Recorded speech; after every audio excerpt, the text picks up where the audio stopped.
G'day there guys, hoping that the life forms in the atmosphere of Venus are accepting of neighbours because I want to get off this planet already. It's your host Markee and welcome back to another episode of r/AmiTheA.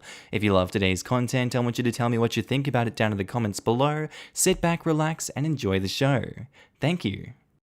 Posted by user Status Interaction 571, titled Am I the a-hole for not showing up to my dad's funeral after making him will me 50% of his assets as a condition to be there for his family? Basically, I stopped having a relationship with my dad after he ran off with another woman and had a bunch of kids with her.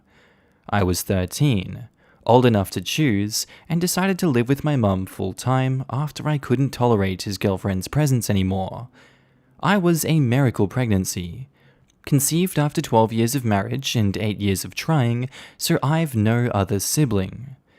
They never did get married, but ended up having a couple of kids. The youngest is a toddler. I don't know them. I've never met them.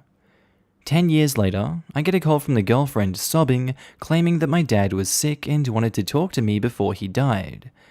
The a-hole wanted his family back again, minus the original wife, of course. My mum encouraged me to meet him one last time, so I talked to him over call and told him that I would show up and be with the family in his last days, and after his passing, on the condition that he wills me 50% of the assets.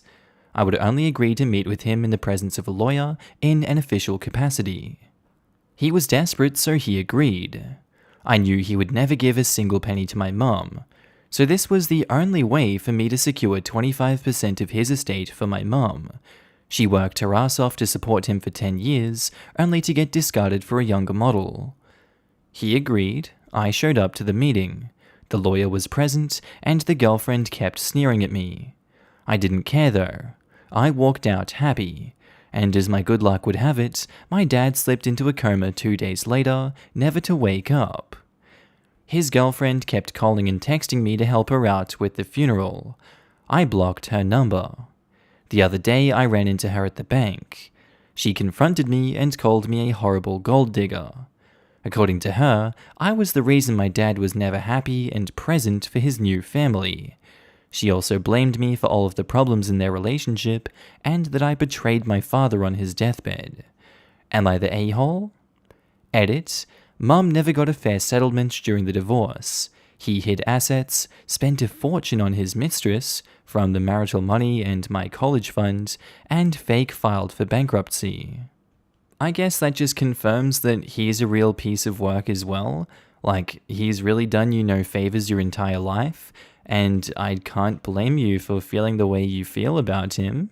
I really don't know if it's morally right what you've done going in and taking 50%, like, there's an entire family there, and I guess he agreed to it because he was desperate and you used him in his last desperate days.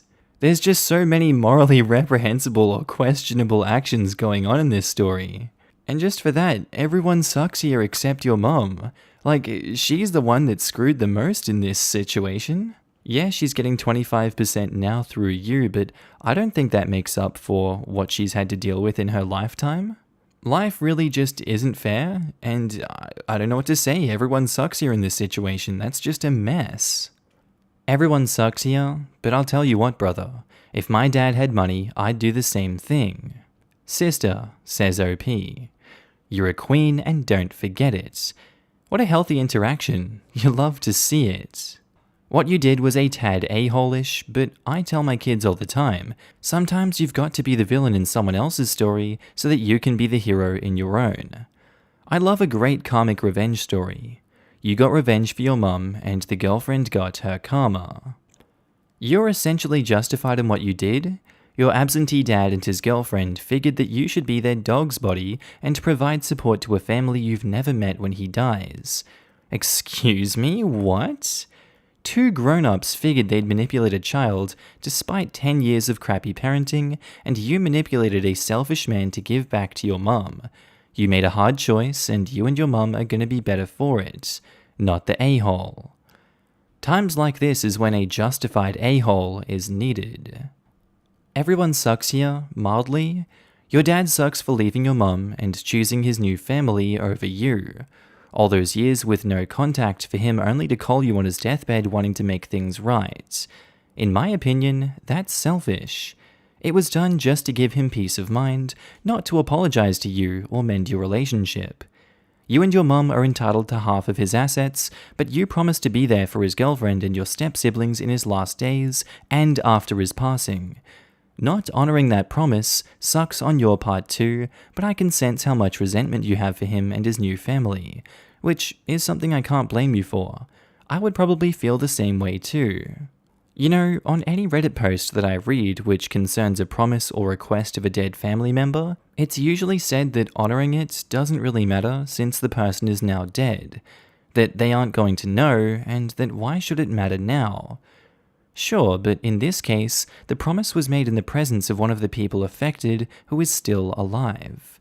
And OP says, the promise was made over a phone call. Dad tried to make me and the girlfriend hug it out awkwardly after the lawyer left. He thought he was reuniting his family. You gave his mind peace. That's pretty big of you. And perhaps you can be there, once they are older, for your half-siblings. You don't owe them anything, but when they're older, it might be a nice gesture. As their mother sounds like a piece of work. Not sure about that. I essentially ghosted him after I made sure I secured my bag. He slipped into a coma 2 days later, but he did try to contact me after the visit. I didn't pick up his calls, nor did I reply to his messages. You sure there's no clause in the will that if you don't fulfill your obligation to help with and be at the funeral, you forfeit your funds to be willed to you? Nope. That's why I made sure that the lawyer was there. Everything in the will was spelled out and verified. Girlfriend got 50% to be divided among his 3 minor kids, and I got 50% and gave away half to my mum. You're not the a-hole, and by getting 50%, it was making you whole, which doesn't mean you owed him anything after that. Posted by user Cupcake Commercial 666, titled, Am I the a-hole for taking my good friend and her 2 kids on vacation with me instead of my sister and her kids, even though she said she needed the break? This happened when I was 24, and my sister is still ticked about it, and thinks that I was the a-hole. I just want to see if I am or not. Long story short, I won a raffle at my job for an all-expense-paid family vacation. It wasn't a super fancy prize to Disneyland or anything crazy. It was just a nice 3-day stay at this little beach house in place. It was for 4 people. I asked my new boyfriend at the time to go, but he couldn't because of school. I told nobody I won, but when I came down to visit my family for the weekend, my sister was there with my niece and nephew, who are the 2 brattiest kids I've ever met, thanks to my sister not disciplining them ever. I love them, but she lets them get into everything and never watches them unless someone, me or our mum, yells at her to get off her butt and watch them. Visiting is always a chore because I end up watching them to give our mum a break. It's pathetic. I had considered inviting them to come before I arrived, but the longer I was there, the more that I hated the idea. By the time I was packing up to go home, I knew I wasn't inviting them. She dumped them on me the entire time, like usual, and I knew if they came, it would turn into me babysitting them while she had a vacation. So I didn't mention it. The next day, I told my friend Megan, cause she has 2 kids, older than my sister's kids and very well behaved, and she's a single working mum who could use the vacay. I offered to invite her along if she would pay for the gas to get us all to and from there, and she happily agreed. We went, had a blast. I got a pretty good tan, we ate lots of buffet food and did family fun type activities all weekend before coming back. I posted some pics that I took. Nothing in your face, just a couple cute ones of me and us on the beach. When I got back, and before lunch even rolled around, Sis was blowing up my phone, asking how the hell I could afford a vacation. I told her it was a raffle prize. She asked who won, and I said me. She flipped her crap, demanding to know why I hadn't invited her. I was honest and said because I didn't want to babysit her kids for my entire vacation.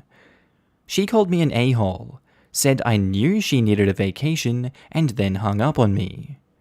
Later, Mum called asking why I promised niece and nephew that I'd take them on vacation. I said I never told them I would. Turns out, Sis told them that we were all supposed to go on vacation, but I ruined it, and now they couldn't. So they sobbed all day.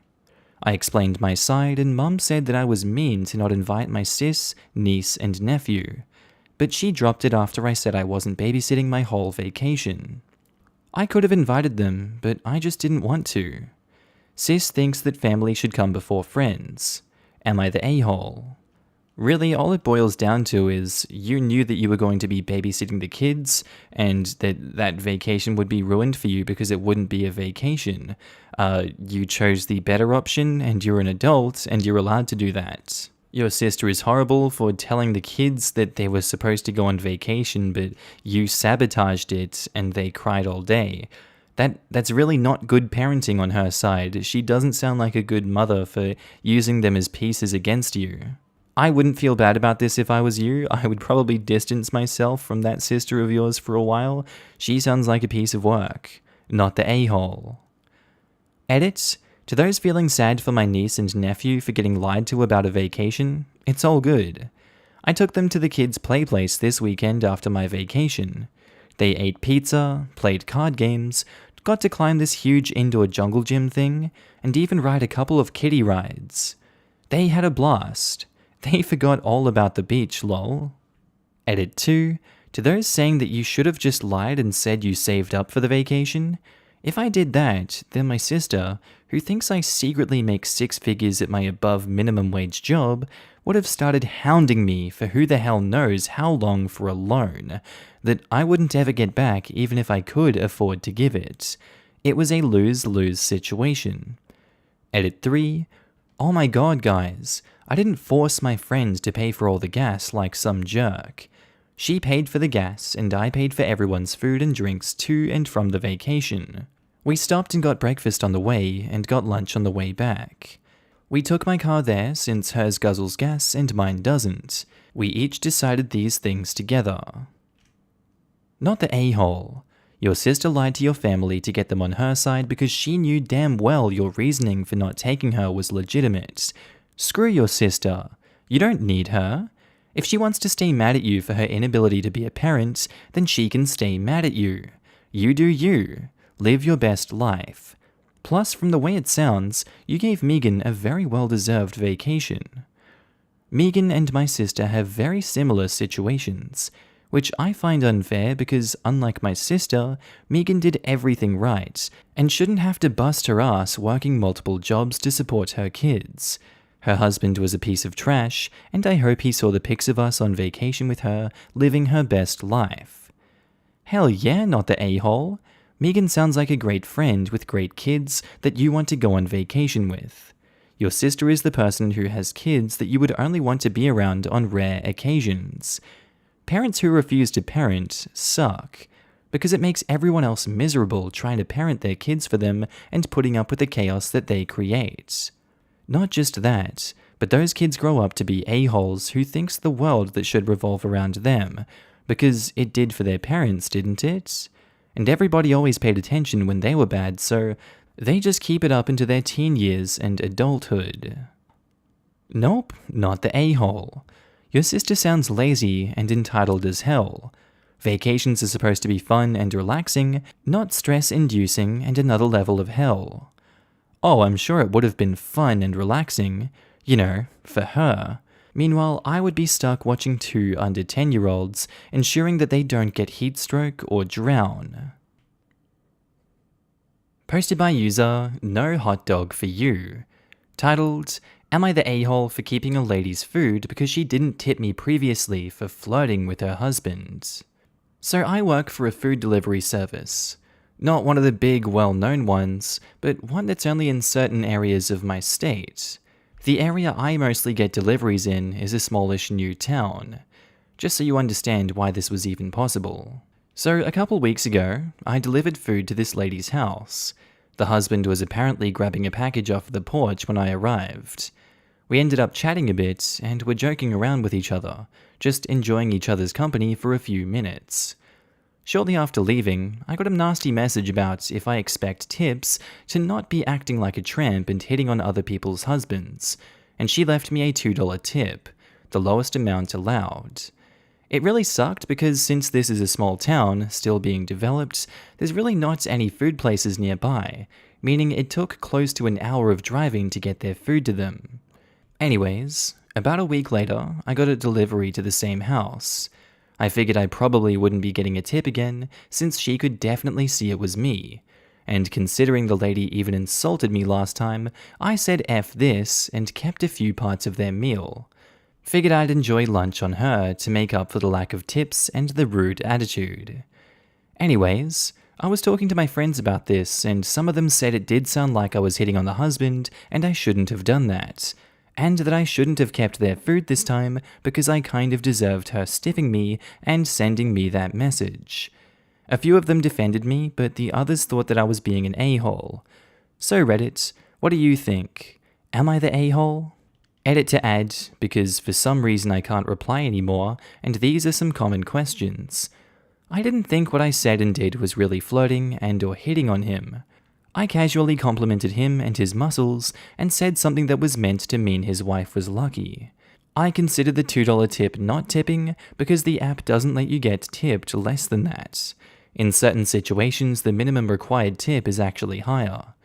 Also, we get paid a certain percentage of the delivery fee plus tips, and the delivery fee isn't very high. There was no manager for me to report her to because it's just a food delivery app.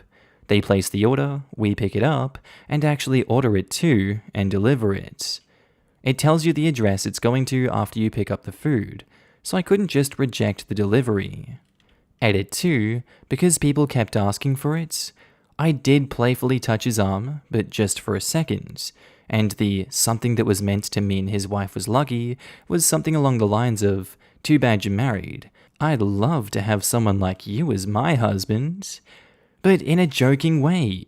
I wasn't meaning it to be flirty. My friends thought that that was too much, so I didn't want to include it, but it keeps getting brought up. Yeah, I'm gonna go with you're the a-hole on this one. I feel like you did cross lines here, and you shouldn't have said that, because given the reaction of the wife, and your tip that you got, you didn't do the right thing in this circumstance, and you trying to do some backflip gymnastics 4D chess to justify it really isn't holding up in court, and the jury in my head is just gonna have to go with you're the a-hole for this one. Just accept that you made a mistake and do better next time. You're the a-hole. I'm sorry, but you're the a-hole. 1. She might have been rude, but she paid for the meal. If she gave you problems, you could have just reported her to the app for being rude, but you're essentially stealing from her. And 2, if she notices the missing items in the meal, the restaurant would get a bad review, complaints, etc., when it wasn't even their fault. Edit, OP, you were flirting.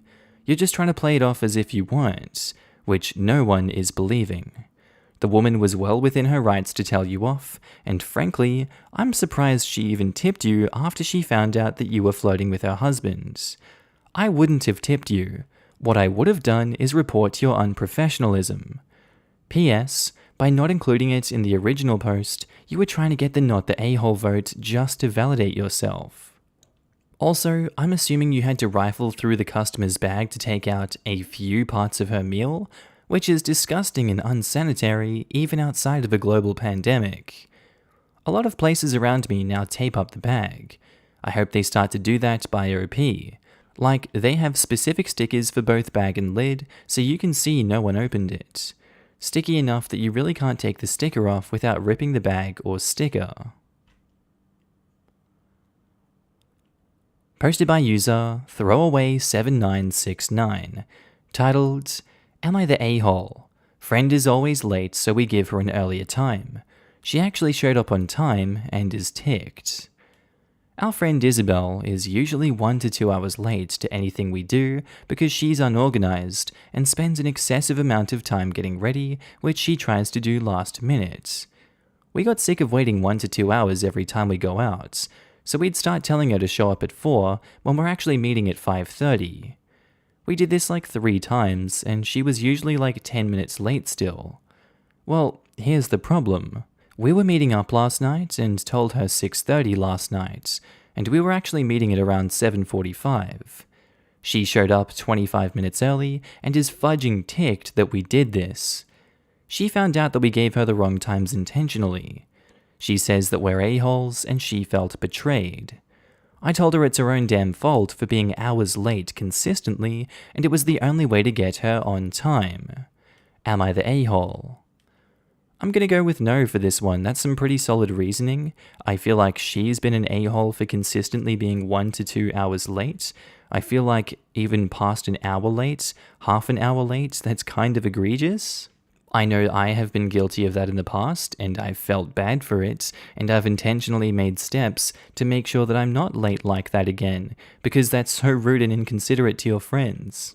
Are we just going to sit around for 2 hours every time that we book something because we know that you're going to be 2 hours late?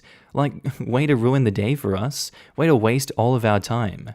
I can't blame OP for this. This is like a nice middleman thing where you don't have to, tackle the problem until this happens. And it did happen, and the friend should know that they suck.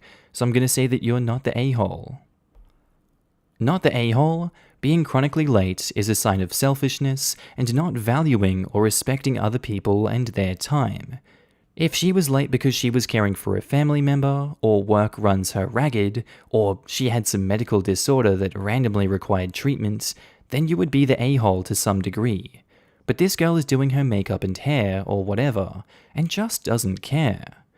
Unless her makeup takes a long time because she's still learning how she wants to cover a recent scar or something, she's just being selfish. Tell her the real time going forward and stop waiting for her. And in reply to that, being chronically late is a sign of selfishness, or it's a sign that you have executive function issues, which is not a character flaw, it's a brain chemistry and structure issue. I have ADHD. I'm always running late for things, and lately I've adopted some coping mechanisms that have helped me be more on time. Does that mean that I've started valuing other people's time when I wasn't before? No. I just got better at managing my disorder. Edit to add, and before you say, yeah, you got better because you wanted to, no. I just got lucky and found some coping mechanisms that worked for me. It's a shot in the dark, and sometimes it takes years of active work to figure out something that works for you. It doesn't mean that you're not trying or that you don't care. OP is still not the a-hole because what they did is literally what I tell my friends to do for me and what I do for my ADHD friends. If you are chronically late, you shouldn't get mad at your friends for adjusting their plans to account for that, or going out of their way to make sure that you don't inconvenience them. OP's friend is the a-hole for getting mad about it, but on its own, constantly being late doesn't automatically make her the a-hole. Edit to add, everyone seems to think I'm excusing her tardiness. I'm not.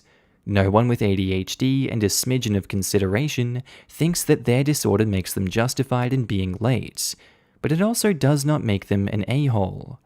If they refuse to accept help and accommodations, like OP's friend, or even acknowledge it's a problem, then yes, they are being the a-hole. Literally, all I'm saying is that being chronically tardy is not inherently a character flaw or means that they are selfish.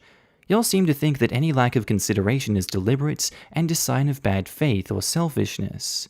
Newsflash, it's not.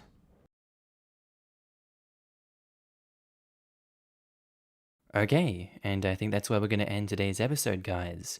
As always, I do hope you enjoyed it, and maybe even learned something from these stories. Just want to say a quick shout out to my Patreon subscribers and my channel members. You guys should be on the screen right now. If you do see yourself, I want you to give yourself a little pat on the back for being amazing and supporting me on this channel, this little journey we're going on the YouTubes. I really appreciate it, and you guys enabled me to do all this amazing work. So if you do see yourself, I love your face and I'm happy to see you. Also guys, if you want to pitch in your own support, you don't have to, but channel links are down in the description below to support the Patreon, the channel membership, whatever you want to do. It's kind of like tipping me if you feel like I'm doing a good job on this channel. I will be opening up avenues for content on those in the future. Just right now I'm kind of bogged down and stuck in Ireland, but you know, It is what it is. Anyway, guys, with that said, I do hope you have a wonderful day today. Whatever you're up to, I'd love to know down in the comments below. I do hope you have a good day, night, sleep. Whatever you're up to today, tell me, and I'll see you in the next episode, guys. Bye.